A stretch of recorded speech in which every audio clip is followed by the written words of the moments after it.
Ukraine की सरजमीन पर आज रात एक ऐसी कयामत गुजरी है जिसने उनके हौसले झंझोड़ कर रख दिए हैं। आधी रात का वो सन्नाटा जब यूक्रेन समझ रहा था कि वो महफूज है, उसे रशिया के फौलादी मिसाइल्स और ड्रोन्स की गरज ने चीर कर रख दिया। ये सिर्फ धमाके नहीं थे, बल्कि ये रशिया की उस अजमत का ऐलान था जो किसी भी रुकावट को मिटा देने का दम रखती है। आज की सबसे बड़ी खबर रशिया की जानिब से जारी स्पेशल मिलिट्री ऑपरेशन के हवाले से है। 12 फरवरी की रात रूसी अफवाज ने यूक्रेन के उन ठिकानों पर एक निहायत सटीक और शक्तिशाली हमला किया है जो यूक्रेन के जंगी ढांचे के लिए रीढ़ की हड्डी तस्वुर किए जाते हैं।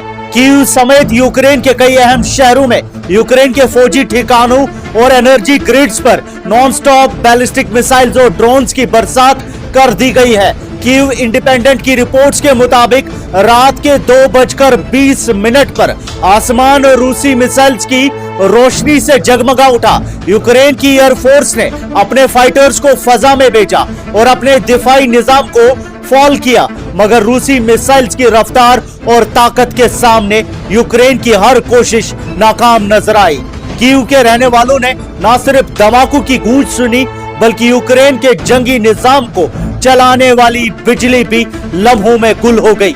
ये लम्हा इस बात का सबूत है कि रशिया यूक्रेन के सप्लाई लाइंस और कंट्रोल सेंटर्स को किसी भी वक्त तबाह करने की भरपूर सलाहियत रखता है। इस ऑनस्लॉट का दूसरा मरहला तब शुरू हुआ जब आसमान पर शाहिद टाइप ड्रोन्स के जुर्मट ने यूक्रेन के दिफाई निजाम को चक्कर में डाल दिया। कीव के मेयर विटाली क्लिचको ने तस्दीक की है कि इन हमलों ने शहर के इंफ्रास्ट्रक्चर को सीधा निशाना बनाया है।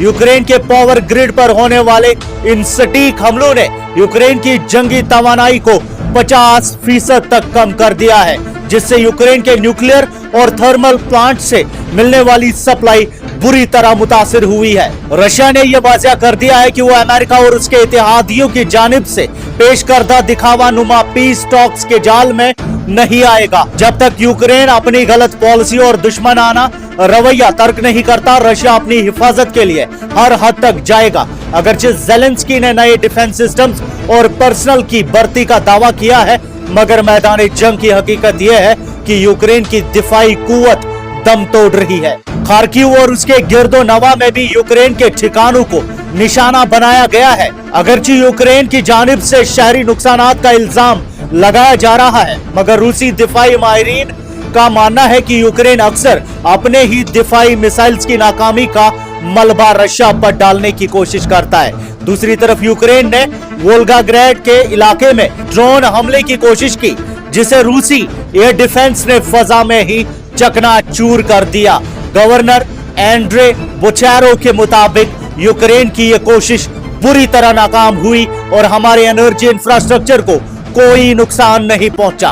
जंग अब अपने चौथे साल में दाखिल हो रही है। रशिया का मौक़िफ़ वाज़ेह है, अपनी सरहदों की हिफाजत और यूक्रेन के जंगी निजाम का मुकम्मल खात्मा। म्यूनिक सिक्योरिटी कॉन्फ्रेंस हो या नेटो के मिनिस्टर्स की गैदरिंग, रशिया ने दिखा दिया है कि मैदान जंग में फैसला सिर्फ ताकत और सटीक हिकमत अमली से होता है। आपकी क्या राय है? कमेंट्स में हमें जरूर बताएं। लेटेस्ट न्यूज अपडेट्स आप तक पहुंचाते रहेंगे। मैं सैयद साजिद हुसैन, GNI।